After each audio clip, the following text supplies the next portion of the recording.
buenos días, bienvenidos a un nuevo programa de Junta Médica. Leslie, buenos días. Oye, qué enérgica estoy hoy. Hoy está así, bastante veraniega por cierta parte del vestido del día de hoy.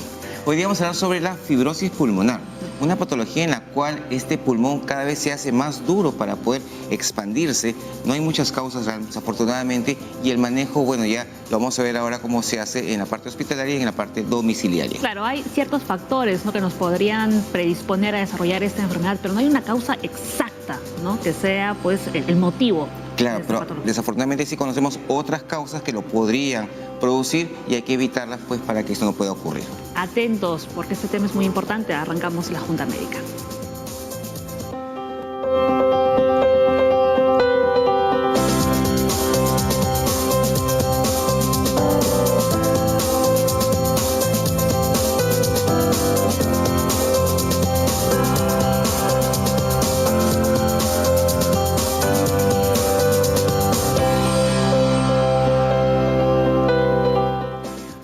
De la fibrosis pulmonar, un tema bastante amplio para comentar con nuestros neumólogos invitados. Como comentábamos con Leslie, no hay una causa exacta realmente para esta enfermedad. Pueden haber diversos factores. Hay muchos tipos también de fibrosis pulmonar. Claro, la que más se conoce, por ejemplo, es la fibrosis idiopática, la que cual tiene causa conocida. No tiene causas, afortunadamente, que puede aparecer en personas jóvenes. Sin embargo, también hay otro tipo de fibrosis pulmonar secundaria a uso de algunos fármacos y otros factores externos, ¿no? Pero también vamos a ver una nota de Aura muy bonita y súper interesante, además, porque vamos a hablar, ¿no?, de algunos mitos y verdades sobre el pescado. Por ejemplo, uno de los mitos es que si el pescado está congelado, no va a tener la misma fuente de proteínas que si el pescado está fresco. Claro, el otro gran mito que existe es, si tengo una infección, ¿puedo comer pescado? Por supuesto que sí, es una fuente de proteínas, no tiene nada que ver. Hay una creencia antigua que tú sabías que decían, si tengo una herida y como pescado, la herida jamás se va a cerrar. La frase exacta es, el pescado es inconoso, o sea, hace que la infección sea más severa y peor. Pues no tiene nada que ver, así que si tengo mi herida, puedo comer mi cevichito tranquilamente. Pero eso realmente persiste hasta el día de hoy. Incluso sí, cuando uno se hace un tatuaje te dicen nada de pescados, nada de mariscos. Sí, pero por esa parte es interesante, Paola, porque ahí lo que se utiliza es que, imagina que tú te hagas un tatuaje o tomes algo y comes un pescado y te dé una alergia. ¿Qué fue el causante de la alergia? ¿El pescado o la sustancia que tomaste? Pero para esa parte simplemente se explica la razón, pero no tiene nada que ver con que el pescado pueda empeorar una enfermedad. Así que si usted quiere saber cuáles son los mitos y las verdades del pescado, no se pierda más adelante la nota de Aura. Muy bien, ahora vamos a presentar a nuestros médicos que han venido hoy al programa. Por un lado está el doctor, el neumólogo Enrique Valdivia, del Hospital Cayetano Heredia, y por otro lado el neumólogo, el doctor Renato Casanova, del Hospital 2 de Mayo. Doctores, ahí, quietitos, no se muevan para nada porque enseguida nos vamos para el otro lado del set para hablar sobre este tema, que ya tenemos preguntas incluso en las redes sociales sobre la fibrosis pulmonar, pero estamos esperando muchísimas más. Recuerden que tienen tiempo hasta las 11:30 de la mañana, van a aparecer las cuentas de la Junta Médica ya en cualquier momento y la línea la tienen ahí todo el tiempo en su pantalla. Así es, vamos a comenzar a hablar de este tema importante. Hemos visto muchos pacientes, Paola, que toman ciertas medicinas y ese pulmón poco a poco comienza a dejar de funcionar. Esta fibrosis pulmonar, imagínate una red, ¿no? Una red que sería el esqueleto del pulmón, que cada vez se pone más dura y se va encogiendo, y ya no la puedes estirar.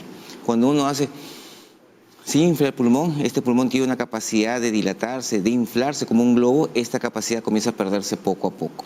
Y obviamente el intercambio del oxígeno que entra con el CO2 que sale cada vez es menos, y necesito oxígeno extra para poder suplementar el oxígeno que no puedo hacer ingresar naturalmente. Aquí lo peligroso es que al inicio tampoco hay síntomas evidentes, ¿no? Así es. Es algo bastante, no es nada típico. No puede toser, le puede faltar el aire como muchas enfermedades, pero para eso se requiere pues una evaluación exhaustiva por el neumólogo, que es el experto en esta área, para poder determinar qué enfermedad en el pulmón está pasando con el paciente. Muy bien, como decía Leslie, ¿no?, la fibrosis pulmonar es una enfermedad que se produce cuando el tejido pulmonar se daña y se hacen cicatrices. Esto hace que los pulmones no funcionen correctamente, dificultando la respiración. Así es. Este pulmón se va engrosando. Yo siempre digo que se va acartonando. pierde la capacidad de poder dilatarse, de poder inflarse, y de verdad una de las sensaciones más feas que puede existir en una persona es la falta de aire. La sensación es terrible. O sea, cuando esto ya está avanzado. Cuando está avanzado... Incluso el mismo hecho de caminar ya les genera un cansancio extremo. Claro, poco a poco, ¿no? O sea, no es tan exagerado, pero imagínate que tú acostumbrabas a caminar toda la avenida Arequipa, son 50 cuadras.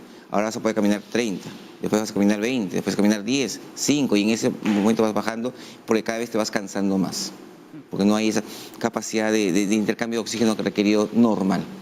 Muy bien, a ver, vamos con el dato 2. La formación de cicatrices en los pulmones puede deberse a diversos factores. Cuando no puede encontrarse una causa, la afección recibe el nombre de fibrosis pulmonar idiopática, lo que decía el doctor Soto.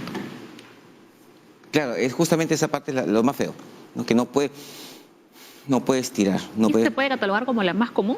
Sí, porque justamente la que no tenemos la causa exacta. Hay ciertos fármacos, ciertas medicinas cardiovasculares, por ejemplo, que sí podrían causar dentro de su uso este tipo de alteración, pero para eso necesitamos una buena historia clínica. La historia clínica es fundamental en cualquier enfermedad porque podemos determinar a qué factores estuvo expuesto, a qué fármaco o a qué situaciones, y eso nos podría ayudar un poco más a ir averiguando qué más está pasando. Muy bien, bueno, vamos a irnos a la Junta Médica porque tenemos muchas dudas sobre esta enfermedad que, como comentábamos, pues como no tenemos una causa exacta, pues nos genera todavía más angustia, se podría decir. A ver, algunas personas que reciben radioterapia para el cáncer de pulmón o de mama pueden desarrollar fibrosis pulmonar. Realmente, si hablamos, doctores, de posibles factores, pues la lista es bastante larga, ¿no? ¿Cómo están? Bienvenidos al programa. Gracias. Bueno, es cierto, ¿no? Fibrosis pulmonar es un conjunto muy diverso de enfermedades. Se describen más de 180 tipos de fibrosis pulmonar. Dentro de ellas, la más frecuente es la fibrosis pulmonar idiopática, como bien se conoce, y lastimosamente es la que tiene un pronóstico no muy favorable. En segundo lugar están fibrosis producidas por enfermedades, por ejemplo, enfermedades que afectan al tejido colágeno, como son las enfermedades reumatológicas. Y también tenemos también un importante grupo de pacientes que han desarrollado fibrosis asociadas a su labor ocupacional, son las neumoconiosis. Los que trabajan con plomo, por ejemplo, expuestos al humo. Los mineros que trabajan con sílice. Sílice, sobre todo, ¿no? El producto, el material de la piedra, por ejemplo, que se utiliza, la arena, ¿no? El componente importante de la arena. Se utiliza incluso para deslustrar o pulir los blue jeans que utilizan las personas. También ese material, esa arena que se utiliza para pulir, también causa fibrosis pulmonar. Ahora, los picapiedreros. Claro. Los albañiles, los que trabajan en vidrio, los que trabajan en la minería, sobre todo la minería ilegal, la minería que no tiene la protección requerida mínima, ¿no? Ahora, si bien cualquiera de nosotros puede caer en esta enfermedad, generalmente la edad aproximada de sufrir esta fibrosis pulmonar puede ser entre 50 y 70 años. Bueno, en realidad el grupo de etario, efectivamente, a partir de los 60 años en adelante, el riesgo se eleva de manera importante, ¿no? Y también los que desarrollan fibrosis pulmonar más jóvenes, usualmente tienen una enfermedad mucho más severa. Más agresiva, ¿verdad? Más agresiva, exactamente. Exacto, que desarrollen signos de fibrosis pulmonar entre los 40 y 50 años no es un buen signo y probablemente se esté relacionando a una fibrosis pulmonar idiopática, si es que no se encuentra ninguna causa que lo explique, ¿no? Pero mayormente el pulmón en todos los seres humanos tiende a fibrosarse de manera fisiológica, pero no a un nivel que termine el paciente necesitando oxígeno o limitando sus actividades diarias, ¿no? Y justo yo quiero aprovechar para que vean que todo el tiempo estamos conectados con ustedes. Ya desde ayer nos habían empezado a enviar algunas consultas sobre este tema y justo yo le comentaba a Leslie que nos escribió un joven contándonos que un compañero suyo de trabajo con 28 años fue diagnosticado con fibrosis pulmonar idiopática y que estuvo con oxígeno, con tratamiento, pero se fue al final, ¿no? Falleció bastante rápido. Y la consulta, dice televidente, era si esto era hereditario, en este caso, y si se sabía la causa. Ya sabemos que la causa, pues, no se sabe, ¿no? Pero Bueno. con 28 años, aún bastante Le joven. quiero comentar, la fibrosis pulmonar idiopática es una de las más frecuentes, es lastimosamente la de un pronóstico muy sombrío, no es un pronóstico muy bueno. Están apareciendo nuevos elementos Ahí que está justo la están consulta. diciéndonos que esta enfermedad tiene cierta relación familiar. Por ahí hay algunos defectos genéticos asociados, algunos problemas cromosomiales que recién se están entrando a la luz. Pero también hay enfermedades que simulan la fibrosis pulmonar idiopática, que aparece en gente joven. Una de ellas es la neumonitis por hipersensibilidad, que ocurre por la inhalación crónica de elementos orgánicos. Se ha visto mucho la inhalación de los mohos, de los hongos en la casa y de las excretas de ciertas aves, por ejemplo las palomas. Por eso tener mucho cuidado con ello. Bueno, pero es cierto, cuando aparece en formas o edades tan precoces como 28 años, el pronóstico no es bueno. La única manera de que este paciente no haya fallecido es un trasplante pulmonar. Claro, que es bien complicado. Y es muy complicado por cuestión técnica y cuestión económica. Y sobre todo logística, porque en el Perú no existe la costumbre de donación. Sí. O sea, ese es un tema bien No difícil. queremos donar sangre, imagínense, para donar un órgano. Así es. Exacto, ¿no? Lamentablemente. Bien, vamos a ver el siguiente cuadro, ¿no? Porque vamos a verificar algunas de las causas junto con nuestros invitados, ¿no? A ver, la exposición por tiempo prolongado, atención, harina de sílice, ¿no? Sí. Lo que decía el doctor Valdivia, fibras de asbesto, polvo de metales duros, tenemos más, polvo de carbón, polvo de granos, excremento de pájaros y animales. Exacto. En relación a los factores de riesgo anteriores, quiero dar un alcance, el polvo de asbesto. El polvo de asbesto o fibras de asbesto no solamente puede ocasionar fibrosis, lo que más puede desarrollar es cáncer de pleura, el mesotelioma maligno. Es por eso que ya la OMS y la Organización Internacional del Trabajo ha dado la orden de que no se debe confeccionar elementos con asbesto que se pueda inhalar. El asbesto se utilizó muchísimos años en los sistemas de refrigeración y congelación. Eso quería preguntarle, ¿en dónde podemos encontrar este en aire material? acondicionado, sistemas de congelación, refrigeración de los carros. Y el Eternit, o sea, lo que se utilizaba antes como para los techos de las casas. Claro. El Eternit, parecido a las calaminas, ese tenía puro asbesto. Pero eso es antiguamente. Ahora ya ya no se utiliza. el asbesto se utiliza de una manera muy diferente y ya no es inhalable. Lo que pasa es que el asbesto es un excelente termoaislante. Así es. Se sigue utilizando, pero bajo medidas estrictas de seguridad. Y no hemos añadido en este listado el tabaco también, ¿no? Exacto. Por la gran cantidad de gente en el mundo que fuma, se ha encontrado asociación con el consumo de tabaco, efectivamente. Y algo importante, el humo de cigarro no solamente produce EPOC y cáncer, como se ha tocado en otras veces aquí, también puede producir fibrosis pulmonar y también se ha visto un elemento que es importante, el humo de la leña. El humo de la leña, el humo del carbón, el humo se llama biomasa, puede conllevar a problemas de enfisema y de fibrosis pulmonar, sobre todo en la gente de nuestra serranía que Claro, que cocina con este cocina elemento. y se calienta con leña. Leslie. Sí, el tabaco es una de las cosas que debemos prohibir en todas partes y no sé por qué la gente sigue con esto. La fibrosis pulmonar tiene algún tiempo de expectativa de vida de acuerdo a la posible causa que exista. O sea, se habla de un tiempo entre 2 y 4 años, con factores dependientes de si aparece antes de los 60 años de edad, que son los más agresivos, y los más tardíos cuando aparecen después de los 70, 80 años, que usualmente el curso es un poco más lento y benigno. Y el otro tema que a veces complica el saber el tiempo de sobrevida es que como se detecta tardíamente o con enfermedades avanzadas, entonces es difícil saber si está al inicio o al final y cuánto tiempo más va a poder estar el paciente tranquilo, ¿no? ¿Es complicado saber el estadio de la enfermedad? Lo que pasa es que muchos pacientes detectan esto cuando ya están realmente mal. Primeramente lo que hace el paciente que presenta la tos se inflama, esa tos que Seca. aparece seca y que el paciente piensa que es o una gripe o una alergia, va primero a la botica, va a la farmacia y después es visto por una serie de colegas y probablemente cuando uno evalúa al paciente no encuentre mayor signo. ¿Es verdad que esta tos seca suele aparecer por lo general en las noches? Bueno, puede O aparecer En cualquier momento. O en cualquier del momento. día. todo el día, Ah, ok. en cualquier momento. Y sobre todo cuando se agita. O sea, cuando el paciente tiene algún aumento en su actividad física usual. es Ahí comienza cuando- la tos. Ahí empieza la Ah, tos. Y el paciente se va dando cuenta. Él dice, caramba, yo hace unos años podía correrme 3 cuadras, ahora ya no puedo, llego solamente a una, voy al mercado, cargo las cosas y me agito. O subir escaleras. En subir escaleras, su actividad tan natural se comienza a ver mermada.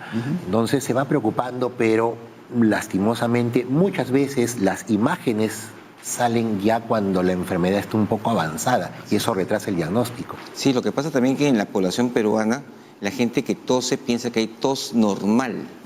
Esa tos normal como signo único no le hace caso. Y es básicamente el inicio de algo que puede o está comenzando en el cuerpo. ¿Tenemos alguna imagen para ver cómo es un pulmón fibrosado, ¿no? O cómo va cambiando, mejor dicho? A ver, doctores, ahí tenemos para que nos puedan ayudar con un la pulmón explicación. normal, ¿no? Es un pulmón normal con su anatomía normal. Vemos las vías aéreas, vemos los 2 pulmones, el diafragma, y en esta imagen esférica por dentro vemos los alvéolos, esas especies de vesículas redonditas rodeados por los vasos sanguíneos. Digamos que esto es la arquitectura normal. Normal. ¿En qué parte de todo esto es que se produce la fibrosis? En el espacio que está entre esas formaciones que asemejan racimos de uvas, se llama el intersticio.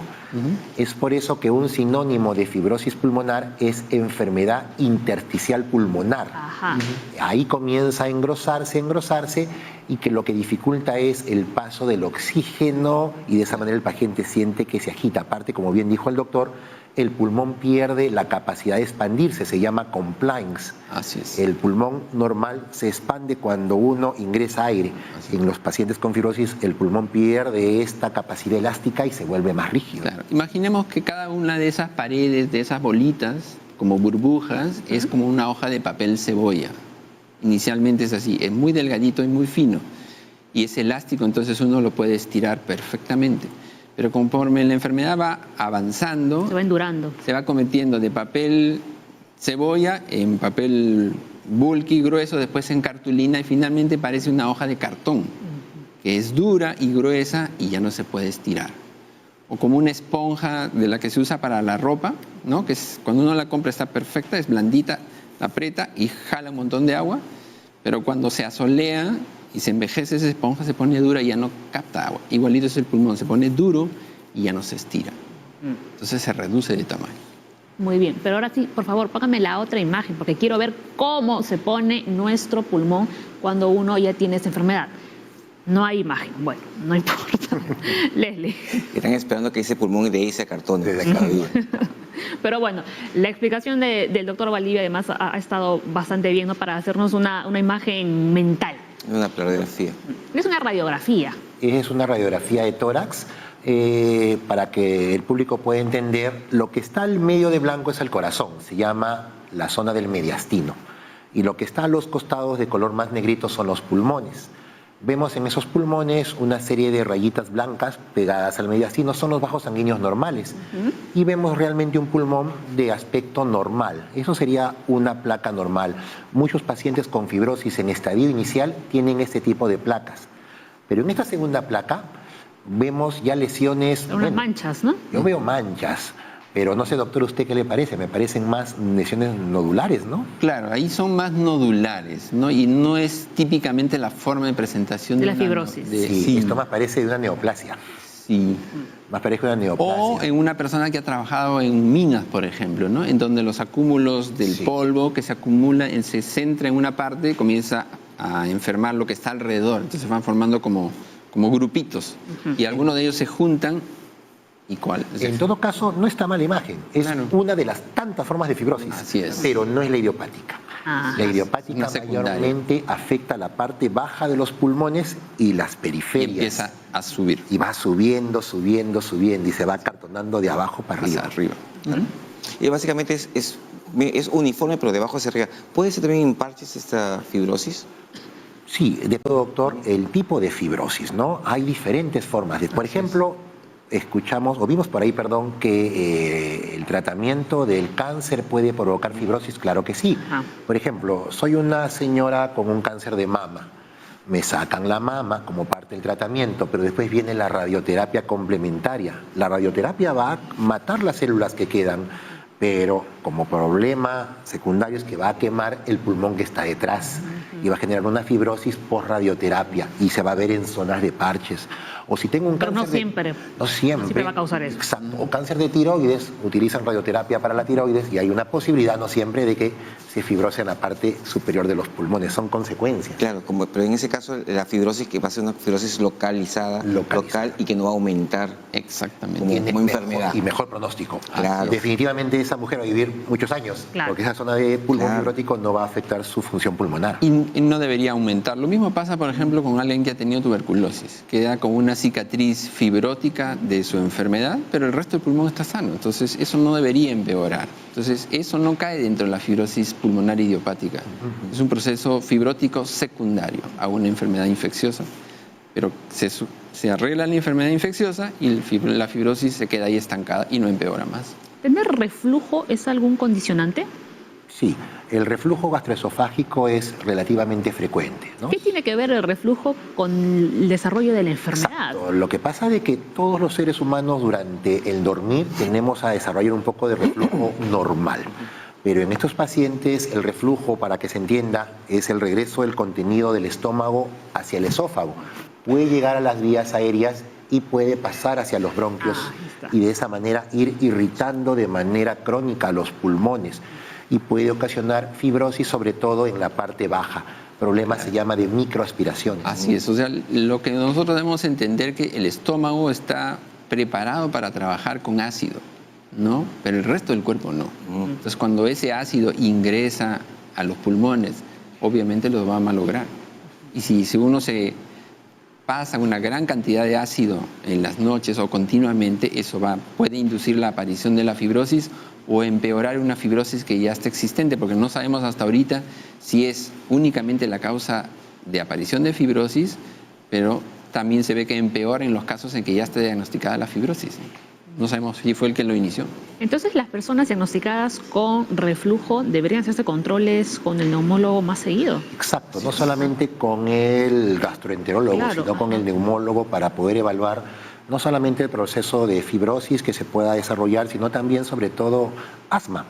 Muchos pacientes asmáticos dicen, doctor, no me controlo bien en las noches y le echa la culpa al frío y probablemente lo que tengan es reflujo, el cual puede mejorar sustancialmente si dejan de comer alimentos que generen tanta flatulencia o gases, comer un poquito mucho más temprano que antes de echarse a descansar inmediatamente. Y levantar un poquito la cama. Levantar la cama, hay una serie de medidas que se pueden tomar. Y lo otro que es que la persona que trabaja usualmente no come mucho durante su centro, mientras está laborando, y tiene la costumbre de llegar en la noche y comer todo lo que no comió en el día. Exactamente, ¿no? Y ese es un condicionante de tener exceso de ácido en las noches y el reflujo. Y comer y echarse a dormir es otra causa importante para el tema del reflujo que puede empeorar la cosa, ¿no? Sí, justamente lo que dijo Renato es cierto, ¿no? Mucha gente adulta que debuta con asma, hay que ver que ese asma pues realmente de dónde está viniendo. Y el reflujo es lo más frecuente que existe. Gente que tiene su regurgitación, su chanchito, entre comillas, que en vez de bajarlo pasa hacia el pulmón y obviamente el pulmón reacciona cerrándose y haciendo broncoespasmo y pareciese un cuadro asmático. Y la gran mayoría de nosotros no lo relacionamos, ¿no? Porque decimos algo del estómago que tiene que ver con los pulmones. Así es. Pero ahí está. Nos vamos a la pausa, pero antes tenemos una consulta. Nova dice, ¿qué cuidados debe tener un paciente diabético que recientemente ha sido diagnosticado con fibrosis pulmonar? Después de la pausa, doctores, respondemos la consulta y ya regresamos.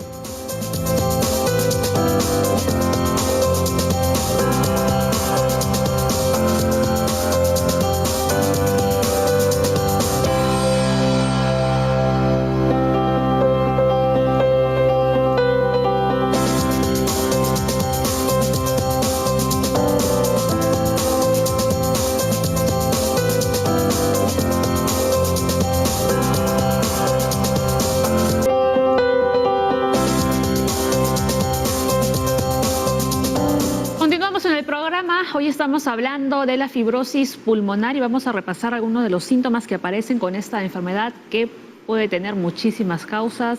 Todavía no se sabe la exacta, ¿no? A ver, dificultad para respirar, tos seca, fatiga, pérdida de peso sin causa aparente, dolor en los músculos y en las articulaciones, ensanchamiento y redondeo de las puntas de los dedos, de los pies o de las manos. Explicación, por favor, de ese síntoma. Claro, lo que pasa que muchos pacientes con fibrosis pulmonar, ya en estadios más avanzados, el cuerpo, al ver que hay poca cantidad de oxígeno en la sangre, comienza a reaccionar y comienza a formar más cantidad de vasitos sanguíneos intentando compensar este problema. Y ahí está justamente, esa es la imagen. Y aparece este tipo de deformación de la punta de los dedos, se llama acropaquias.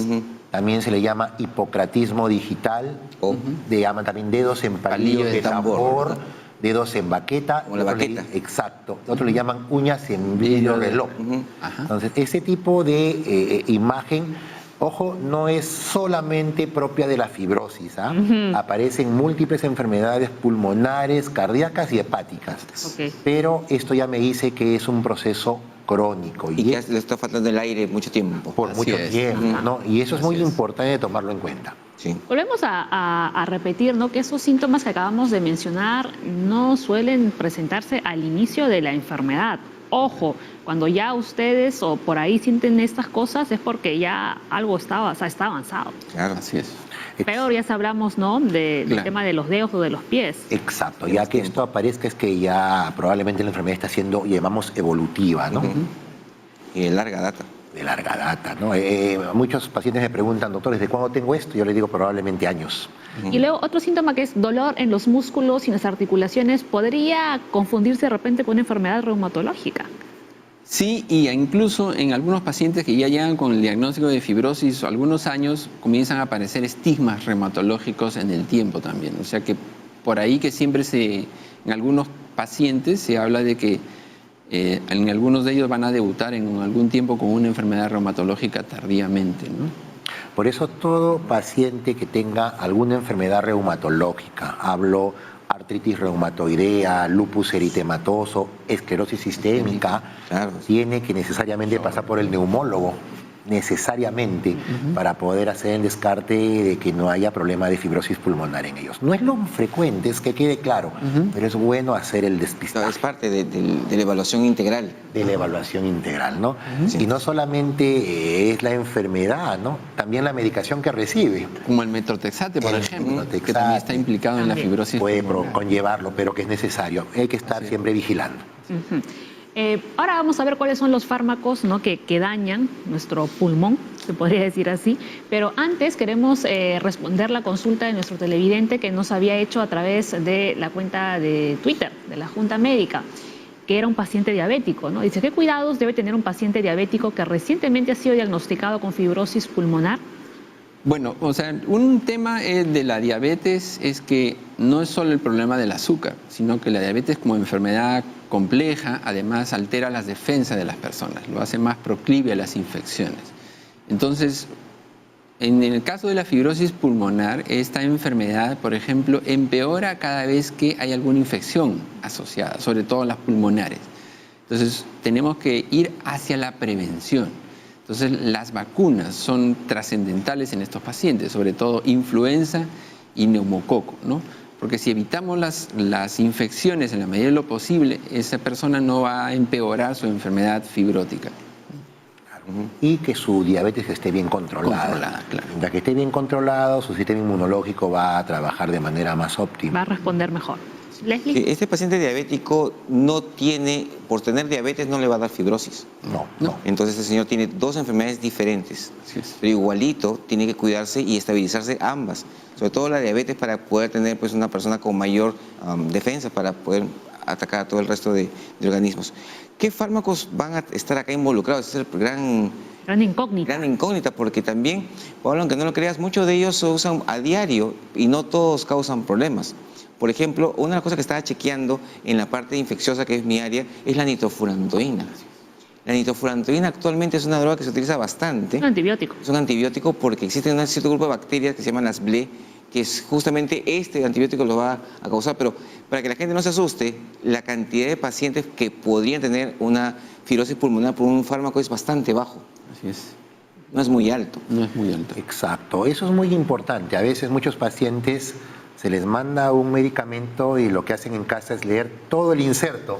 Sí. Y en el inserto aparecen cosas que a cualquiera nos asustarían. Claro, ahí en el apartado advertencias. Exacto, pero debe quedar claro que es en un porcentaje bastante bajo. Así que utilizar nitrofurantoína, etambutol, antiinflamatorios está completamente... Etambutol para tuberculosis. ¿no? O metrotexate, o bliomicina, o amiodarona. Amiodarona, yo uso por que se amiodarona usa bastante. mucho. Está bien, pero si los estás utilizando por tiempo prolongado, Ese es es necesaria una evaluación neumológica para descartar algún tipo de proceso fibrótico. Recalcar que la persona que usa mucho tiempo alguno de estos fármacos tiene que tener un control, porque algunas personas, como ya los usan tiempo, dicen, es lo que siempre tomo, no van a su control médico y la enfermedad comienza a avanzar, ¿no? Pero en el caso de estos fármacos, por ejemplo, imagínate que estoy usando amiodarona y comienzo a tener un poco de fibrosis y mi evaluación neumológica está siendo alterada, ¿lo dejo? ¿Va a detenerse ese avance? No. Bueno, ¿Ese medicamento que has comentado para qué es? Amiodarona es para la parte cardiovascular. Para el corazón. arriba. Ajá. al corazón. Cuando uno deja el medicamento, puede haber todavía un proceso fibrótico, pero en menor velocidad. Con el tiempo tiende a disminuir y finalmente desaparecer. ¿Y si es un medicamento, por ejemplo, para el corazón que se debe tomar? No. ¿De por vida? No, lo bueno es que existen alternativas. ya hay variedades. Ya. El cardiólogo va a decir, bueno, la amiodarona ya no va porque te ha encontrado signos de fibrosis, mejor la suspendemos y lo cambiamos por este otro que trabaja tan igual y no produce ello. Y suspendiéndolo, el proceso fibrótico va a ir Se lentamente disminuyendo hasta que se detiene de manera definitiva. Sí, eso Se sí. detiene, pero no desaparece lo que ya se ha Eso presentado. es muy importante, muy importante. Y yo a mis pacientes le hago el ejemplo de una cicatriz. Si yo agarro y me hago un corte en la piel y se forma una cicatriz de tejido colágeno, en el pulmón sería prácticamente algo parecido a la fibrosis, acúmulo de colágeno. Por más que me eche las 1001 cremas que nos prometen maravillas, La igual cicatriz va a no permanecer ahí. existen ni medicamentos, ni ampollas, ni inhaladores que hagan que eso desaparezca. Lo que sí hay en el mercado son medicamentos que van a detener el avance y enlentecerlo, pero todavía no hay ninguno que te diga hasta aquí quedó y voy a disolver esas cicatrices en el pulmón. Eso no es cierto. Ustedes Doctor Valdivia. ustedes que manejan tuberculosis a diario, Sí. ¿cuánta gente con fibrosis han hecho post-etambutol? ¿Idiopática? La verdad que yo no he visto. Posetambutol no he visto. Sí, tampoco. No he visto. Se describe, pero Se no lo he describe. visto. No lo hemos visto. Lo que vemos es fibrosis Secundaria. cicatricial, Así es. las Claro, eso sí. cicatrices secundarias a la tuberculosis, pero son localizadas mayormente, ¿no? Excepto en algunas formas graves, ¿no? Por eso hay que chequear eso en la parte de los insertos. Cuando un médico le manda a usted una medicación, ya sabe qué le puede pasar, o sea, ya está todo puesto ahí. Si usted tiene alguna duda, consulte con su médico, porque esas cosas son bien raras. Es bien, ellos manejan tuberculosis todos los días, Perú tiene miles de pacientes que se manejan a diario y ni uno con fibrosis pulmonar por eso. ¿No? Y ahora sí te contamos, ¿no?, con una radiografía de unos pulmones con fibrosis pulmonar para que ustedes vean hasta qué punto se va. Bueno, esta no es radiografía, es la radiografía y luego la anterior foto que hemos visto, ¿no?, es El para pulmón. que ustedes vean el resultado de cómo queda el pulmón Ese finalmente pulmoncito. cuando pues ya la enfermedad está en las últimas, podríamos decir, ¿no? Parece una esponja, como estábamos comentando en la pausa. Doctor. Así es. Y el color no es normal, así. Un doctor, Claro, un color verdoso. Es una pieza, o sea, es un pulmón de una persona que ya ha fallecido, digamos, o que lo han sacado en una cirugía, pero se ve los huequitos que deberían ser muy finos, se ven grandes, ¿no? Y las paredes de estas cavidades no son también gruesas, ¿no? Entonces habla de que el proceso ha empezado y ha destruido y ha reducido el tamaño del pulmón. Y aquí ya no se ve un órgano blando, se ve un órgano Es un duro órgano por completo. duro, un poco expansible, y esas lesiones como huequitos que comentó el colega en la radiografía de tórax también se pueden ver y se ven como un signo que le llamamos nosotros el signo del panal de abeja. Esta ve ahí. Exacto. Aquí podemos ver en esta radiografía, si ustedes recuerdan la primera que nos pusieron, que tenía los pulmones Negritos. completamente negritos, aquí vemos que están prácticamente con un montón de lesiones que parecen como si fueran, para que me entiendan, telas de araña. Eso iba a decir. Telas de araña en todo el pulmón, sobre todo en la parte baja y hacia afuera. Y en algunas zonas se ven formaciones como huequitos que asemejan el panal de abejas.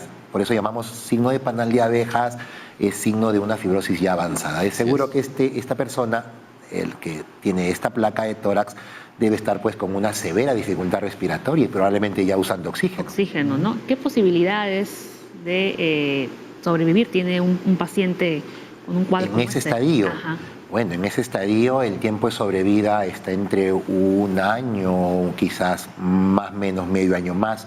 Ojo, son las estadísticas, pero hay gente que escapa a la regla. Claro. Pero en ese estadio es promedio, creo que estamos de acuerdo, Así es. un año. Es difícil, nosotros cuando hablamos de tiempo, no se hace un estimado, pero en realidad pues cada persona evoluciona de manera diferente y los cuidados, o incluso alguien le dice pues 1 año, 2 años y de repente tiene una infección severa y en 1 mes se puede ir. Claro.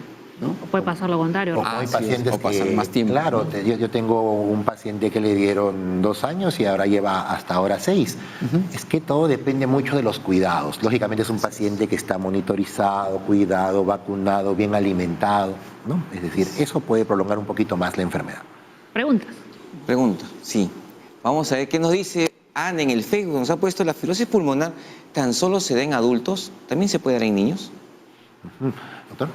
Hay pocos casos, pero ya se han descrito en el mundo enfermedad intersticial que ha aparecido en niños.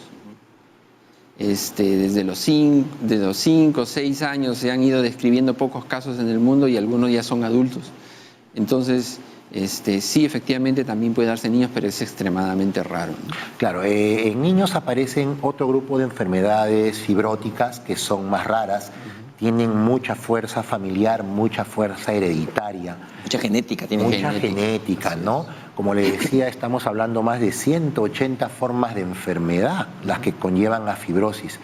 Y estas enfermedades en niños son enfermedades tan raras que les llaman enfermedades pulmonares huérfanas, ¿no? Por ejemplo, la histiocitosis, la linfangioleomiomatosis son rarísimas, pero sí se pueden encontrar. En el Perú, los especialistas de los Institutos Nacionales del Niño, del MINSA, de Salud, Fuerzas Armadas, son los que más ven este tipo de patologías, ¿no? Y mayormente estos niños son los primeros candidatos para trasplante pulmonar. Claro. Otra consulta. Ese es del Facebook. Isabel dice: conozco a una persona que estuvo en coma por fibrosis pulmonar. ¿Hasta qué punto se agrava su situación si su familia sigue fumando a su alrededor? Bueno, sí, habría que ver las cosas bien. Está en coma por la fibrosis, significa que es un paciente que está en estadio final y probablemente no solamente tiene falta de oxígeno, se está acumulando en su sangre el CO2. Y el CO2, cuando se acumula de manera importante, te produce problemas de trastorno de conciencia y finalmente coma. Estamos hablando de un estadio avanzado. Ahora, si la familia sigue fumando alrededor, definitivamente eso es contraproducente, porque el riesgo de que se complique de manera infecciosa y siga dañando más ese humo de cigarro al paciente es mucho peor, ¿no? Ahora, no entendemos, ¿no?, cómo la familia, sabiendo el diagnóstico, ¿no?, de su pariente, continúa con esos hábitos. Es una situación muy difícil, ¿no? Muy difícil y muy compleja, ¿no? Pero no, en absoluto no debería haber. Una persona con fibrosis pulmonar avanzada tiene que alejarse de los fumadores y de aquellas personas que presenten enfermedades pulmonares, sobre todo infecciosas, ¿no? Porque ellos tienen más riesgo de desarrollar la gripe, los resfriados y las neumonías de una manera mucho más severa que aquel que no los tiene, ¿no? Y si vive en un ambiente muy húmedo, por ejemplo, una casa que está llena de moho, ¿eso también podría agravar su situación? Eso es relativo en realidad. La humedad como tal no es mala, ¿no? Pero sí lo que la humedad puede ocasionar, como dicen los hongos, ¿no? Porque los hongos utilizan esa humedad del ambiente, cierto tipo de hongos, para crecer, y eso es lo que en realidad nosotros olemos y nos puede dar daño. Ahora, ese hongo en la mayoría de personas, a una persona sana no le hace ningún efecto, pero a un pulmón enfermo eso va a ser el sitio ideal para que ese hongo se pueda instalar y causar más daño. Es un pulmón que tiene todo un caldo de cultivo, se puede decir. Así es. Es un pulmón que ha perdido su capacidad de defensa. De óptima. defensa, así es. Y es presa fácil de cualquier infección. Tenemos otra pregunta en el Facebook de Jocelyn. Dice: una persona que ha sufrido de tuberculosis hace más de 10 años, ¿puede desarrollar fibrosis pulmonar? Bueno, si ha tenido tuberculosis, es probable que también haya presentado como consecuencia de ello cicatrices. Claro. Habrá en consecuencia una fibrosis pulmonar localizada, entendiendo que es una fibrosis pulmonar típica. Porque exacto, porque hay fibrosis pulmonares que son un poco más raras, que afectan a pacientes debilitados, como pacientes con diabetes o pacientes con infección VIH, que se llama la tuberculosis miliar, y eso te puede dar fibrosis muchos más severas. Ahora, si yo tuve tuberculosis hace 10 años y en mi placa de tórax no hay ninguna cicatriz, no me tiene por qué dar más adelante fibrosis pulmonar. La tuberculosis no es un factor de riesgo para que te desarrolle fibrosis pulmonar, no. O te da cicatrices o no te la da. Es un proceso aislado, sería otra enfermedad diferente de la previa y no relacionada. Muy bien. Nos vamos a una nueva pausa en Junta Médica, pero al volver, conozca los mitos y verdades sobre el consumo del pescado. Ya regresamos.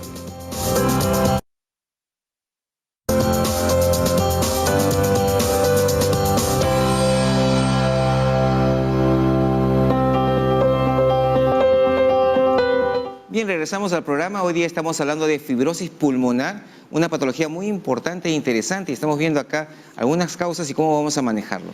Sin embargo, hay algo que ocurre en nuestra población. Hay muchos mitos y leyendas sobre el consumo del pescado, el marisco, cuando uno esté enfermo, consumirlo o no. ¿Qué cosa hay que hacer? Ahora nos ha preparado una nota muy interesante y veremos realmente qué mitos son ciertos o cuáles no y qué beneficios tiene el consumo de mariscos y pescados. Veamos la nota. Atentos.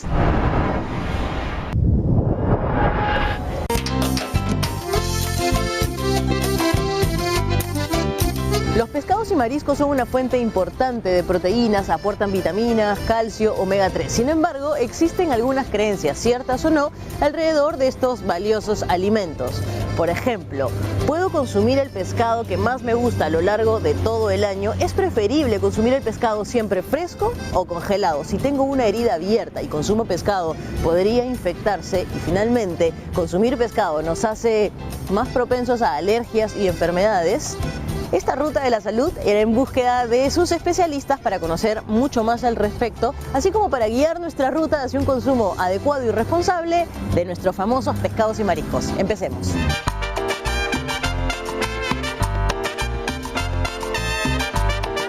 En realidad consumo pescado cerca de 2 veces al mes nada más, porque por mis horarios, por el trabajo, no tengo oportunidad de ir constantemente al mercado o al supermercado. Trato de variar bastante entre carne, pescado, pollo, no repetir mucho, de repente interdiario y toca pescado 3 veces a la semana siguiente de repente 2, entonces varía un poquito, ¿no? Para no aburrirme de las carnes. Yo como pescado 1 vez a la semana, más o menos, sí. El pescado que más consumo normalmente es tilapia. De ahí otro tipo de pescado cuando voy a un restaurante, como ceviche o algo, ¿no? Arroz con mariscos.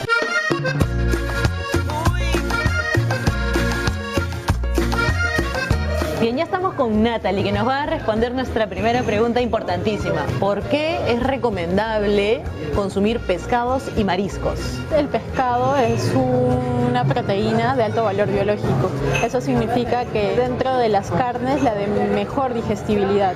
Entonces, es básicamente por eso. Adicionalmente, nos ayuda con la prevención de la disminución de la vista, porque con la edad se puede generar degeneración macular, pues está muy relacionado con la salud cardiovascular. También nos ayuda con un mejor desarrollo intelectual, porque recordemos que la parte externa de las células está compuesta por fosfolípidos, grasas. En este caso, la grasa del pescado, grasa buena, va a ocupar ese espacio y va a generar un mejor desarrollo intelectual. También nos aporta hierro, calcio, fósforo, magnesio, en general gran cantidad de vitaminas y minerales. Me gusta más de piel blanca. El de piel oscura lo siento un poquito más fuerte, de repente es mi punto de vista. ¿Qué es mejor consumir? ¿Pescados de carne negra o pescados de carne blanca? Bueno, definitivamente los pescados de carne oscura nos van a aportar mayor cantidad de omega 3, el EPA, que es una grasa buena también y que nos va a ayudar a mantener la piel hidratada, nos va a ayudar a prevenir, por ejemplo, daños en la piel también causados por rayos solares, por los rayos UV. El pescado oscuro siempre va a aportar mayor cantidad de omega 3 y es por ello que es mejor el consumo de estos pescados oscuros en condiciones normales, ¿no? Si es que no existe algún antecedente, por ejemplo, de ácido úrico elevado o tal vez daño renal. En el caso de que existiera alguno de estos antecedentes, lo recomendable es consumir pescados de carne blanca.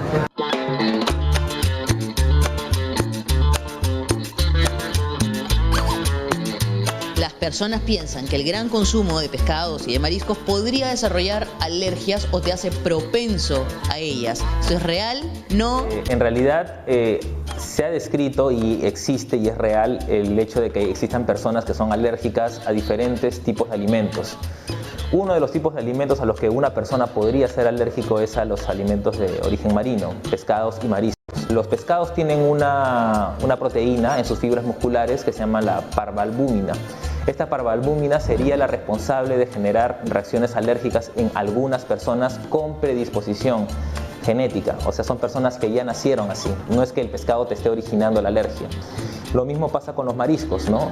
Los mariscos tienen otra proteína que se llama tropomiosina, que justamente sería la responsable de las alergias que se generan en estas personas. Puede ser alérgico al pescado y no alérgico a los mariscos, o puede ser alérgico a los mariscos y no alérgico a los pescados. Lo que pasa es que nosotros, por ejemplo, comemos un ceviche mixto y nos comemos pues pescado con mariscos todo junto, entonces no sabemos exactamente a qué podríamos haber sido alérgicos. De pronto eres alérgico al pulpo y no al calamar, o de repente sí al calamar pero no al langostino, entonces es como... Claro, lo que pasa es de que estas proteínas, ¿no?, que se llaman las tropomiosinas, ¿no?, varían de especie a especie, ¿no? Por ejemplo, el calamar, el pulpo, por ejemplo, son moluscos, ¿no? En cambio, los langostinos son crustáceos. Entonces, cada uno tiene un diferente tipo de tropomiosina, que se parecen entre sí, pero que a la vez también son diferentes. Cuando escuchas pescados y mariscos, ¿lo relacionas con algún tipo de enfermedad o alergia? No, con ninguna enfermedad ni alergia. No tengo familiares que tengan o que sufran una alergia a los pescados, pero sí estoy enterado de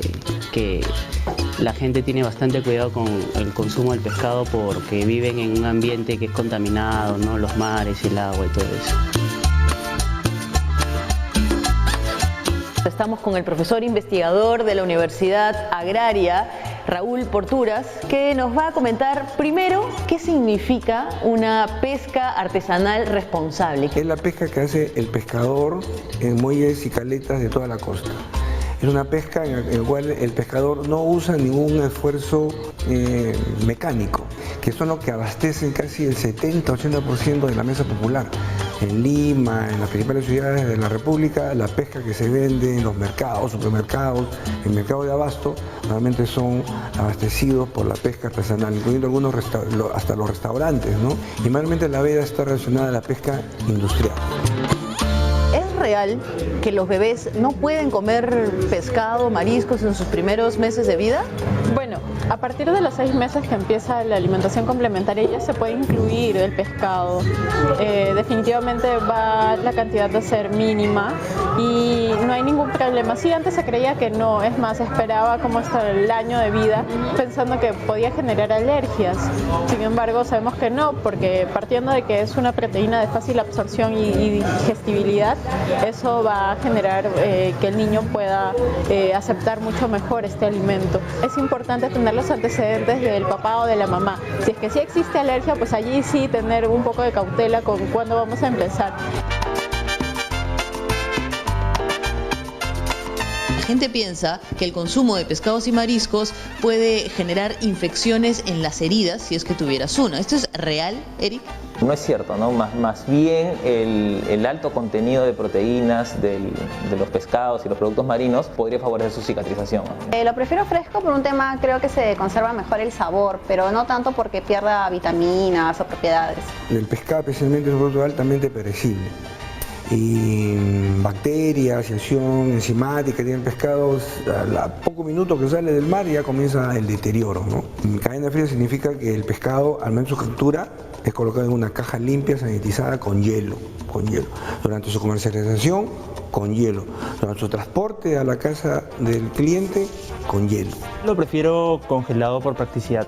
O sea, frescos de todas maneras mucho más rico, pero congelado se me hace más práctico. O sea, es como congelas el pescado, lo sacas, lo descongelas y ya está cocinado un ratito. Yo prefiero el fresco.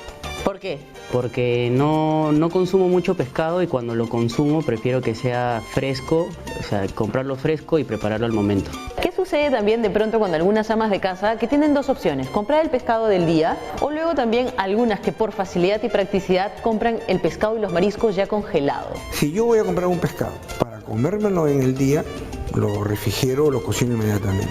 Pero si voy a comprar un alimento que lo voy a consumir dentro de una semana, dentro de 15 días, hay que inmediatamente meterlo al congelador o comprarlo congelado. El pescado fresco refrigerado es un tipo de producto. El pescado congelado es otro producto. En un pescado refrigerado la vida útil no pasa de una semana. En un pescado congelado 15 días, y si viene una fábrica industrial te puede garantizar hasta un año y más de un año de vida útil, ¿no? Entonces son dos temas totalmente diferentes, pescado fresco y refrigerado. Un buen producto congelado es aquel que cuando descongelas tú ni cuenta te das que es fresco, porque tiene las mismas características físicas y nutricionales del pescado fresco.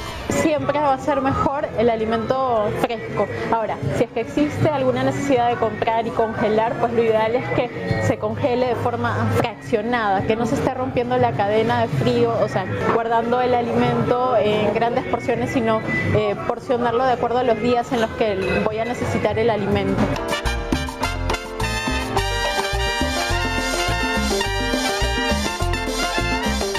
Genera somnolencia. Bueno, eso sí es real, ¿no? ¿Por qué? Lo que pasa es de que los alimentos de productos marinos, entre ellos el pescado, tiene pues un alto contenido de omega 3.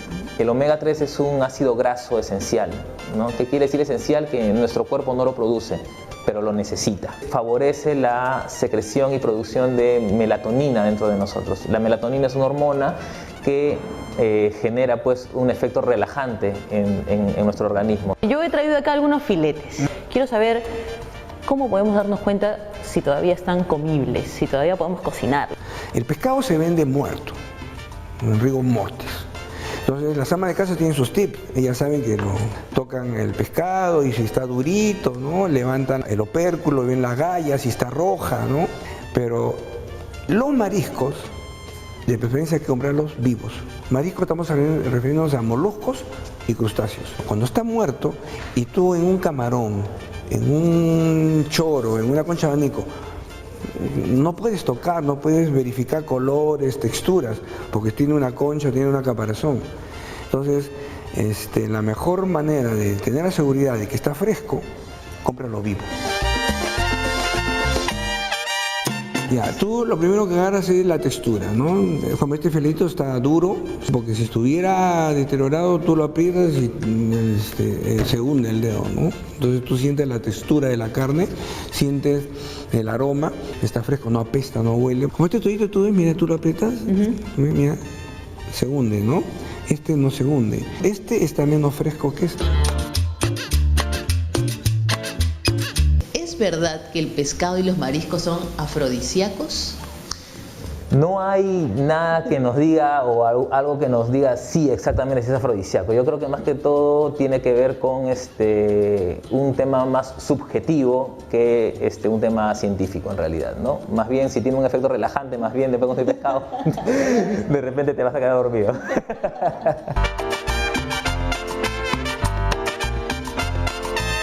Recomendaciones. La primera, traten de comprar pescado fresco. De preferencia consumir mariscos vivos y comprar productos de garantía en supermercados, en tiendas que le vendan productos correctamente embolsados, correctamente refrigerados o congelados, con toda la garantía del suministro.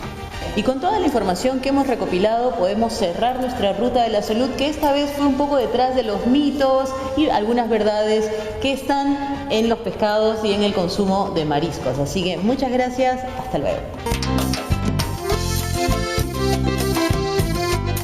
Qué interesante, qué amplia la nota que nos ha presentado Aura, ¿no? Porque hemos podido saber muchísimas cosas más sobre el pescado. Siempre la recomendación es, pues, comprar el pescado fresco, pero claro, pues por nuestro ritmo de vida a veces es muy complicado pues irnos a un mercado y encontrar el pescado del día. Sí, si vamos a comprar pescado congelado, ya explicaron ahí cómo es congelarlo. Si voy a comprar un pescado grande y no lo voy a usar, partirlo y guardarlo y no sacarlo cada vez que voy a necesitarlo. Tiene muchas proteínas, tiene omega 3, es una muy buena alternativa para el consumo de las personas. Todas las personas pueden comer pescado, no hay ninguna contraindicación, salvo que sean alérgicos a los pescados o los mariscos. El pescado y el marisco no dan alergias, uno nace con esa alergia. No es que en el transcurso de mi vida me voy a volver alérgica de pronto. Para nada. Entonces, imagínate los pescadores que consumen principalmente pescado, pues todos serían alérgicos. No tiene nada que ver. Si una persona es alérgica a un pescado o a un marisco, obviamente no debe comerlo. Pero una persona que no lo es puede comerlo tranquilamente, y durante las infecciones, enfermedades, si puede comer comida que hay que masticar, puede comer pescado, no hay ningún problema. ¿No? Y siguiendo con las recomendaciones de nuestros especialistas, pescado fresco en la medida de lo posible, mariscos vivos. Vivos porque es una forma de conocer que están pues adecuadamente comestibles, porque a veces no hay ciertas, ¿cómo se dice?, signos que yo puedo determinar este marisco todavía se puede comer o no se puede comer. Otro de los temores a veces de consumir pescado, cuando nos dan un pescado entero, es que este puede estar lleno de parásitos. Sí, hay pescados en alta mar que pueden tener parásitos, y desafortunadamente eso existe en otros países. Acá en el Perú no hay mucho, existe también, pero una cocción adecuada, fritura adecuada, o por ejemplo un sudado que esté bien sancochado, eso nos elimina la posibilidad de comer mariscos o parásitos en los pescados. ¿No? Y recuerden lo que decía también el especialista, si ustedes van a optar por un tema de practicidad, comprar un pescado congelado, que realmente cuente con el registro sanitario, con una fecha de vencimiento, que haya pasado todos los controles necesarios. Los congelados. Los pescados congelados. Claro que sí. Más bien, aprovechando tu pregunta esta de los parásitos, ¿sabes dónde ocurre eso? Muchas veces en alta mar. En alta mar sí que pueden haber pescados con parásitos y que no se pueden freír o no se pueden sancochar y lo comen crudo, ahí sí podría haber algún tipo de transmisión de parásitos. Pero en la costa, que nosotros estamos acá acostumbrados a freír el pescado o a sancocharlo, no hay ningún problema. Muy bien. A ver, vamos a interactuar un poquito con nuestros médicos. Doctores, para intentar relacionar la nota de Aura con nuestro tema del día, ¿alguien con fibrosis pulmonar tendría que tener una dieta en concreto? ¿Podría comer pescados, mariscos sin ningún problema? Bueno, sí, no habría mayor problema. La única restricción que tenemos respecto a la dieta en los pacientes con fibrosis es el exceso de harinas, el exceso de carbohidratos, porque estos pueden generar en la sangre, por su metabolismo, mayor cantidad de CO2 y esto puede originar mayor síntomas de agitación. El consumo de carne, de pescado, sobre todo rico en omega 3, es bastante recomendable, no habría ningún problema. Doctor Valdivia. Sí, o sea, simplemente tratar, como dice, evitar las dietas que tengan, que no son energéticamente buenas para el organismo, y de esto están los carbohidratos. Las dietas que tienen grasa y que tienen proteínas son las que son más saludables en este tipo de pacientes, ¿no? Muy bien. Vamos a la pausa, Leslie. Vamos a la pausa. Pero antes tenemos otra consulta ya lista para que nuestros doctores vayan pensando la respuesta en el corte. Rafael dice, mi madre sufre de fibrosis pulmonar. ¿Puede hacer viajes a la sierra u otros lugares altos? Buena pregunta. Buena pregunta. Pausa y regresamos con la respuesta de esta y otras más.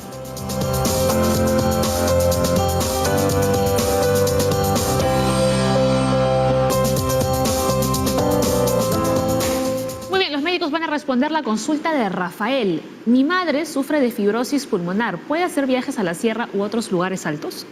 A ver, cuando viajamos fuera de Lima, una de las cosas es que el aire es más puro porque hay menos contaminación.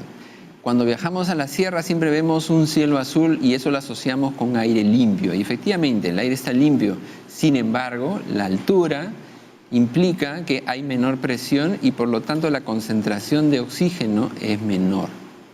Entonces, si tenemos un pulmón que trabaja menos eficientemente o trabaja un poco mal, en la altura va a sufrir. Entonces, dependiendo de la altitud donde uno viaje, el hecho de viajar a la altura puede ser incluso tan malo que algunas personas pueden tener riesgo hasta de fallecer en la altura. Entonces, en algunas condiciones se puede utilizar oxígeno de manera temporal por tiempos cortos, ¿no? Y entendiendo de que es una cosa transitoria porque va a hacerle más daño a su salud que bienestar. ¿Pueden hacer viajes en avión? Eso es una buena pregunta. Pueden hacer viajes en avión, pero eso tampoco no asegura que no vaya a tener descompensaciones, porque a pesar de que la cabina está presurizada, cuando uno agarra la altura de crucero, la presión de oxígeno cae. en todas las personas que viajan en avión y en estas personas mucho más. Todo depende del grado de fibrosis que tenga. Pero si está entre viajar por tierra con determinada cantidad de horas a viajar en avión, lo recomendable sería viajar en avión, pero previamente autorización de su médico, que le diga en qué grado de fibrosis está, en qué grado de falta de oxígeno está y según ello si es recomendable o no. Muy bien. ¿Más consultas? Más consultas. Veamos, nos siguen escribiendo en el Facebook. Patricia dice, ¿trabajar con pinturas vinílicas para serigrafía también puede causar fibrosis pulmonar? Bueno, entiendo que la serigrafía es hacer este tipo de carteles publicitarios. Es poco probable, ¿no? Mayormente tienen que ser elementos inhalables. Hablamos, por ejemplo, el polvo de tóner, por ejemplo, pinturas en spray. A veces los solventes pueden provocar, los solventes. Así es, en realidad el problema son los solventes, más que la pintura en sí, ¿no? Entonces los solventes, como dicen los que son en spray o a presión, presurizados, utilizan un solvente especial y ese se diluye en el aire. Ese sí le puede causar problemas a su enfermedad pulmonar. ¿Qué se recomendaría, perdón? Ventilen el ambiente. Si no van a poder usar mascarillas, ventilarlo. Y algo importante, las mascarillas de uso habitual, estas mascarillas de telita o incluso protectores para infecciones, ¿ayudan? No ayudan del todo, porque muchas partículas son muy pequeñitas o son gases. Los gases. Y estos gases no van a poder ser filtrados por las mascarillas, ¿no? Ayer, si no me equivoco, se celebró lo del World Trade Center, ¿no? Y ese es un ejemplo de lo que puede provocar la contaminación en exceso por muy poco tiempo en la salud de las personas. Se ha visto de que los expuestos a esta... Ha aumentado el nivel de cáncer. Y apareció una forma rara de silicosis, la silicosis hiperaguda. Gente que en un solo día hizo lo que un minero hace en 15. Pero ha sido por la gran cantidad de polvo de granito que tuvo que inhalar. Claro, que han absorbido. No, tan agudo y tan... masivo, ¿no? Masivo. Eso de la gente que hace esos grafitis con spray, eso sí tiene más chance de... Lo hacen al aire libre. Eso iba a decir. Exacto, pero yo he visto muchachos que hacen pinturas con spray utilizando fuego y lo demás. Ahí tendré cuidado, ¿no? A veces si lo hacen al aire puede ser, pero en espacios cerrados, esos solventes. También los personales que hacen limpieza, ¿no? Los que trabajan en mantenimiento, el gas de lo que sería la lejía, el ácido muriático, el formaldehído. La lejía también induce fibrosis. Induce fibrosis pulmonar. Y los que trabajan, por ejemplo, las chicas que trabajan en las peluquerías, haciendo estos laseados, ni siquiera utilizan una mascarilla, nada, y están aspirando ese olor tan fuerte. Y esto es muy importante en relación a ello. Una paciente con fibrosis pulmonar en general debería evitar estar utilizando este tipo de productos químicos como son lacas, como son tinturas de cabello de manera regular y mucho cuidado incluso hasta con sus cosméticos. A veces el uso de estas colonias que son muy intensas, mayormente son las de presupuesto bajo, pueden estar originando, no tanto fibrosis, pero sí que estén desarrollando complicaciones, exacerbaciones. Si es que uno tiene alguna predisposición, peor. Puede salir ahí. O les empeora la tos. Les empeora la tos. Les empeora el síntoma y los pacientes se sienten mal, ¿no? Exacto. Yo le digo a los pacientes con fibrosis, cocina, plancha, lava tu ropita temprano, pero ten cuidado cuando limpies la casa. Preferible que lo haga otra persona. A ver, Corina. Corina dice, un familiar manejaba camiones y otro trabajaba con material de paja por muchos años. Ambos fallecieron por fibrosis pulmonar y ninguno fumaba. ¿Qué otros factores se podrían asociar a estas condiciones de trabajo que haya favorecido la aparición de fibrosis pulmonar en ambos? Es muy interesante, ¿no? Un paciente o una persona que maneja camiones, sobre todo si es un camión que no tiene las características, llevan el motor en la cabina, el smog, comienza a ver la eliminación de la combustión del petróleo y esto llena la cabina. Y este biocombustible está confirmado, puede ocasionar problemas de enfisema y problemas de fibrosis pulmonar. Así que aquí la relación queda bastante clara. Ha sido el ambiente laboral y estas personas, los camioneros, están manejando 10, 12 horas al día expuestos a ese humo y duermen y pernoctan dentro de la cabina cerrada por el frío. Entonces el riesgo es mucho mayor. Y se impregna el olor también, la gente sale con un olor fuerte de a humo. A humo. Huele a motor. Hay algunas profesiones que, como digamos, se marketean oliendo o viendo lo que están haciendo. El ejemplo es, vayan al cementerio y al frente van a ver a los marmoleros haciendo lápidas. Cuando usted ve a un marmolero lleno de polvo blanco en la cara y en la bata, dice, no, sí está trabajando el mármol. Pero ese polvo de mármol es puro sílice y también va a desarrollar estos problemas. Muy bien, ¿no? Y justo hablando de los factores de riesgo, vamos a repasar nuevamente, ¿no? La edad, el sexo afecta con mayor frecuencia a los varones, pero ya se están viendo más casos en mujeres. También hay parece, bastantes ¿no? casos en mujeres. El tabaquismo, ¿no? Repetimos, determinadas ocupaciones, la minería, la agricultura, por ejemplo, los que trabajan como conductores de camiones, factores genéticos, tratamientos oncológicos. Sí, es bueno. Cocinar con leña, no habíamos. Cocinar con leña, ¿no? Humo. Ahora, sería en general para fibrosis pulmonar, ¿no? En general, más que para la idiopática, para la pulmonar. Pero por favor, que no cunde el miedo de que ya no voy a recibir mi quimioterapia porque me puede dar fibrosis. Claro. No, eso es lo menos frecuente. En la balanza riesgo-beneficio, el beneficio de la quimioterapia es mucho mayor de lejos que el riesgo que me dé fibrosis. Aquí lo comentamos porque tenemos que hablar de ello también, porque Por podría ser una posible causa, pero no significa, ¿no?, que todos los que estén bajo un tratamiento oncológico van a desarrollar esta enfermedad, sino que, bueno, podría ser un factor de riesgo. A ver, Genaro, ¿qué cuidados debe tener una persona que tiene fibrosis pulmonar y bronquiectasia?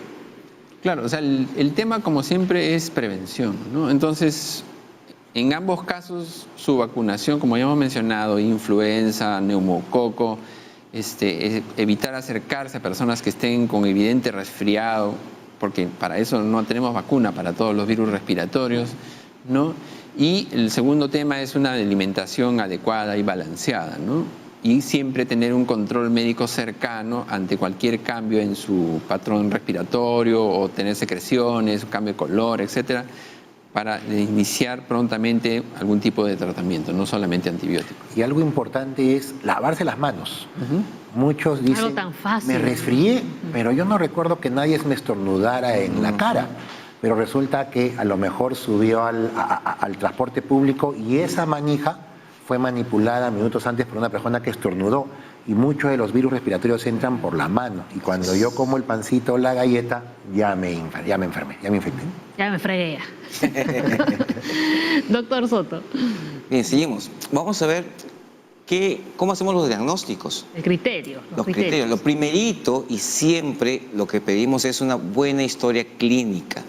Por eso es que cada persona tiene que ir con el especialista y le va a hacer todas las preguntas necesarias. Las consultas por WhatsApp, las consultas por mail, así, no son adecuadas porque hay muchos datos que uno tiene que sacar de acuerdo dónde trabaja, dónde vive, qué hace, qué come, dónde va. Todo ese tipo de cosas son importantísimas. Tampoco consulta a Wikipedia, no vale. Tampoco. Doctor Google no sabe de fibrosis pulmonar idiopática, no sabe nada. Hacemos una placa de tórax, se van a pedir una tomografía después para chequear cada alteración en el pulmón, un ecocardiograma porque vamos a tener alteración pues, de la parte derecha del corazón, muchas veces porque hay más fuerzas, pruebas de función pulmonar, está la espirometría que nos va a decir esa capacidad del pulmón para poder expandirse, una oximetría de pulso para chequear cuánto de oxígeno está llegando al pulmón, qué porcentaje, una prueba de esfuerzos para ir viendo la parte cardiovascular, una gasometría arterial básica y finalmente una biopsia pulmonar para el diagnóstico final.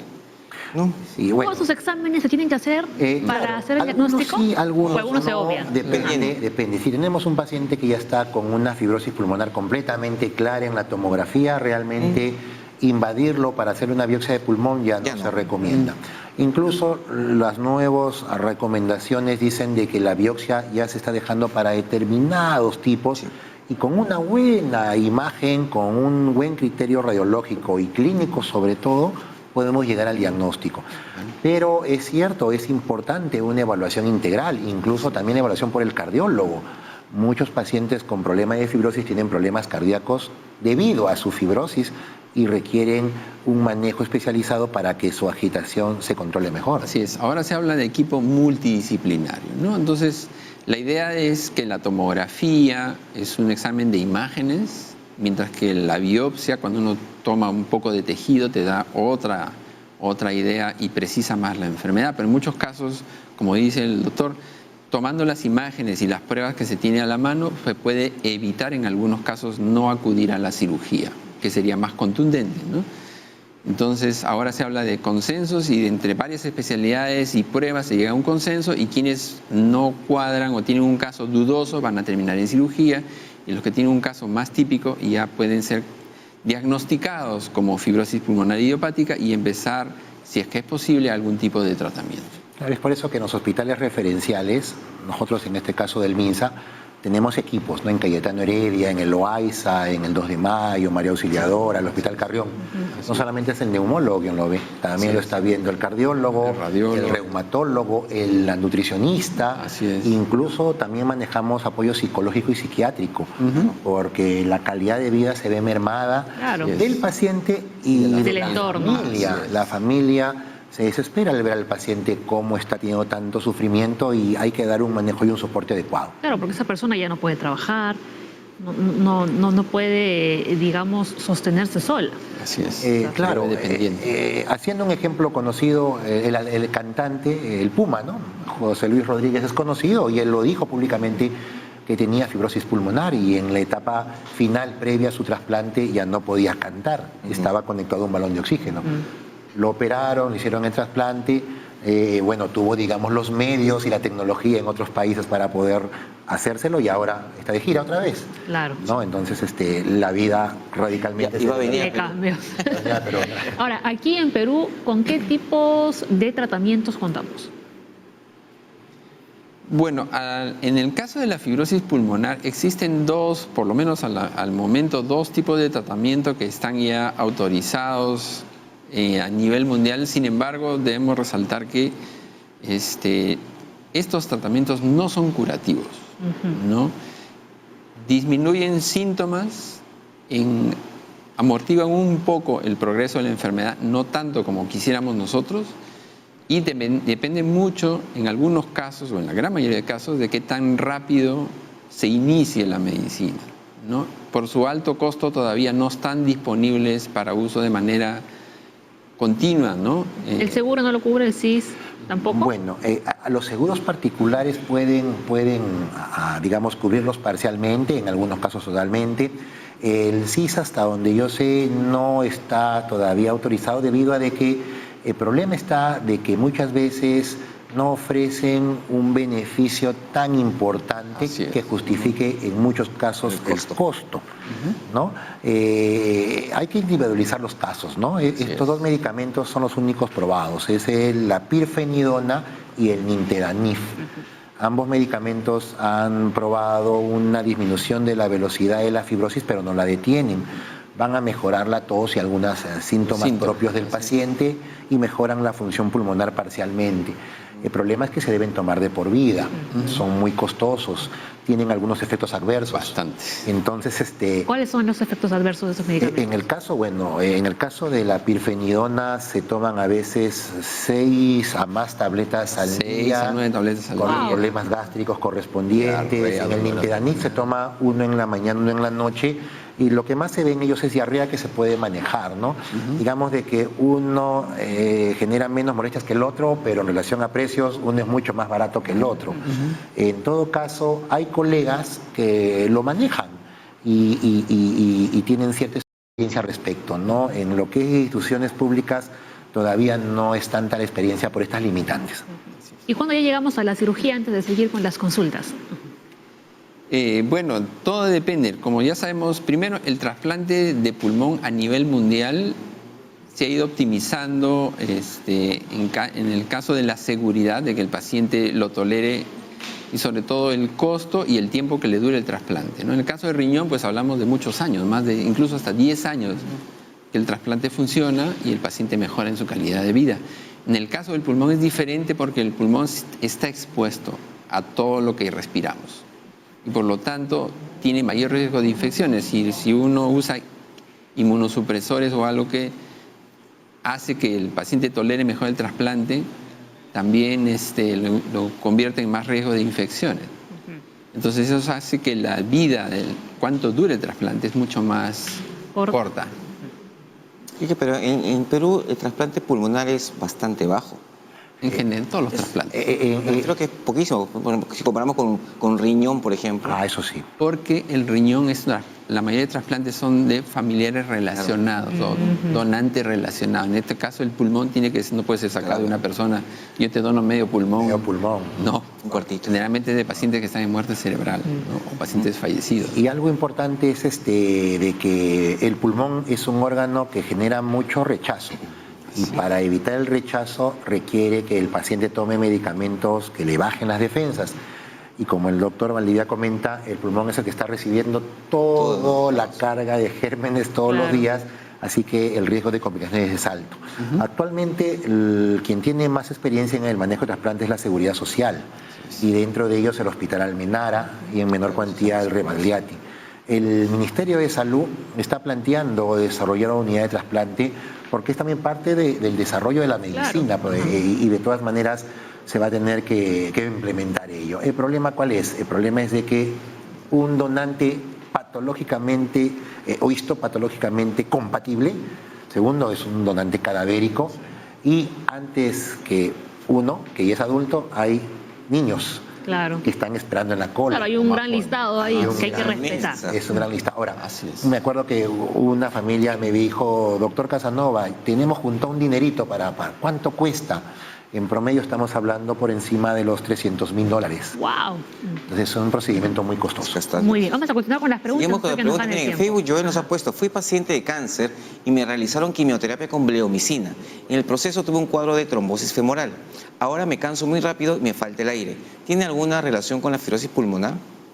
Bueno, la bleomicina es un excelente quimioterápico. Se usa mucho para cánceres que parten de las gónadas, sobre todo testículo. Cáncer testicular tiene la bleomicina como el principal medicamento. Pero este medicamento es muy bueno para el problema del cáncer, pero induce problema de fibrosis pulmonar en un grupo de pacientes. Ahora, estoy viendo que esta persona tuvo también una trombosis femoral y por lo tanto también riesgo de desarrollar trombosis pulmonar. Bien, entonces, dice que se cansa muy rápido y le falta el aire. Lo que se tiene que hacer el señor Joel es una tomografía para determinar si es que hay fibrosis pulmonar debido a la bleomicina. Y esta tomografía debería ser con contraste para determinar si hay coágulos en el pulmón. Y lo otro es una prueba que se está usando mucho que se llama la difusión del monóxido de carbono. Esta prueba también la utiliza. Incluso a las personas que van a recibir bleomicina, le hacemos difusión de monóxido de carbono antes de la bleomicina y después de la bleomicina para ver qué tanto hay repercusión al respecto. Y también su ecocardio. Entonces, hay relación, pero pruebas diagnósticas para descartar. Exacto. Elba dice, trabajar durante mucho tiempo en costura, respirando pelusa y otros residuos de tela, ¿puede provocar fibrosis pulmonar? Bueno, el polvo del algodón también puede causar decimos puede, ¿no? Enfermedad intersticial, enfermedad obstructiva, o sea, tiene un amplio margen o grupo de enfermedades que puede causar. Si la señora quiere descartar, que haga sus análisis. Se tiene que hacerse sus chequeos, exactamente. Exacto, ¿no? Hay muchos pacientes que están expuestos al polvo de algodón, que están expuestos a las plumas de aves, los peladores de pollos, los que trabajan en los camales, al pelo de los animales, los que trabajan en la industria del queso, de los lácteos, pueden inhalar estos elementos. Estos elementos, a diferencia, por ejemplo, del cemento o de la arena, no se acumulan, pero irritan y con el tiempo pueden inducir fibrosis pulmonar. Entonces ustedes dirían que toda persona que trabaje con cualquier producto que sea vaporizable debería usar mascarilla, equipo de protección. O que genere polvo. Que genere polvo. A ver, esta consulta nos interesa a todos los que estamos en este set ahora mismo. A ver, Miguel nos dice... En el switcher de aquí abajo, a ver, Miguel dice... ¿El aire acondicionado puede generar fibrosis pulmonar? Tiendo a toser cuando estoy en pantalla por el polvillo que expulsan estos equipos. Bueno, en general el aire acondicionado en sí no, a menos que uno tenga los filtros en mal estado, sucios. Eso. Y el otro es que a veces el aire acondicionado hace que la humedad del ambiente disminuya. Entonces, al haber menos humedad, se resecan la mucosa respiratoria y se genera tos. Y esta tos es más frecuente en personas con problemas alérgicos. Rinitis. Entonces, la rinitis. Y también importante es la temperatura del aire. No se recomienda que esté por debajo de 23 grados centígrados. Cuando lo ponen a 20, a 22, a 19, todo el mundo va a toser por el frío que genera, ¿no? Bueno, el aire acondicionado fue diseñado para tener una temperatura estable, ¿no? Y en cada grupo ocupacional, por ejemplo, cuando se trabaja con computadoras, tiene que mantener una temperatura fría para el óptimo funcionamiento de equipos. Igual cuando uno va a una sala de tomografía, prácticamente es un congelador, porque trabaja a 18 grados para que el equipo no se sobrecaliente. Pero en realidad el aire acondicionado, como dice, es solamente quitarle la humedad y poner una temperatura estable. En sí no es malo, simplemente que si los filtros no son cambiados de manera programada, pueden arrastrar partículas que nos pueden causar cierto tipo de tos o cuadros alérgicos, pero en sí el aire acondicionado no es malo. Acá lo que tenemos que tener son aire acondicionados bien manejados, bien mantenidos. Yo sí tengo una petición. Desde la Junta Médica exigimos ver la revisión técnica de los equipos de aire acondicionado. A ver, Daniel, has escrito, Dani. Dice, ¿los cigarrillos electrónicos son más peligrosos para el pulmón? O sea, gran debate. ¿eh? Bueno, es un debate a nivel mundial, ¿no? Apareció el vapeo como una alternativa para disminuir el consumo de cigarrillos y dejar la adicción a la nicotina. Sin embargo, en el mundo, la tendencia, sobre todo la industria, fue cogiéndose por otro camino y dándole sabor al vapeo y cambiando de grupo y tratando de venderlo a jóvenes, incluso, y ahora hay descrito más de 5 casos en el mundo, en Estados Unidos en particular, que han fallecido por el uso de los cigarrillos electrónicos. Se ha visto está igual de nocivo que claro, el cigarro. El problema de esto es que para el cigarro electrónico venden los aceites y estos no solamente contienen nicotina, contienen aceites aromáticos que le dan cierto olor y sabor agradable. Y se ha visto de que estos aceites se impregnan en la vía respiratoria generando inflamación muchas veces mortal. Por eso el uso de los cigarrillos electrónicos y vapeadores no está siendo recomendado por, hasta donde yo sé, ninguna sociedad médica. Las sociedades ahora están están sacando unos consensos y recopilando información para poder sacarlo, tratar de dar conductas correctas respecto a su uso, pero ya están restringidos. Muy bien, vamos con la última consulta del día. Gisela, ¿la fibrosis pulmonar es hereditaria? Tiene un componente, ¿no? Bueno, existen algunos tipos que sí tienen forma hereditaria. Hay una fibrosis pulmonar familiar que tiene bastante fuerza hereditaria. También por ahí algunas enfermedades raras en donde padres o abuelos han fallecido de fibrosis pulmonar. La idiopática todavía no está claro, que es la más importante por su volumen. Así de que si yo tengo al menos 2 o más familiares consanguíneos con antecedente de fibrosis pulmonar, debería hacerme una evaluación neumológica a partir de los 30 años. Es lo que se recomienda y con ello de hacer un descarte precoz. Muy bien. Doctor, ¿alguna recomendación final que quiera dar? Yo creo que si alguien tiene tos o ha notado que empieza a cansarse más de lo normal en sus actividades que antes hacía sin problemas, tiene que acudir a un chequeo médico pronto. Exacto. Finalmente, por favor, no se automediquen. Apenas sientan ustedes que sus actividades físicas se ven mermadas, se agitan más, esa tosecita que aparece y desaparece y no encuentran una causa clara, por favor, acudan a una evaluación médica. Y si es que inicialmente el médico general, determina que hay algo anormal, van a tener que ser evaluados por un neumólogo. Por el especialista. Claro que sí. Recuerden, por favor, que no existe tos normal.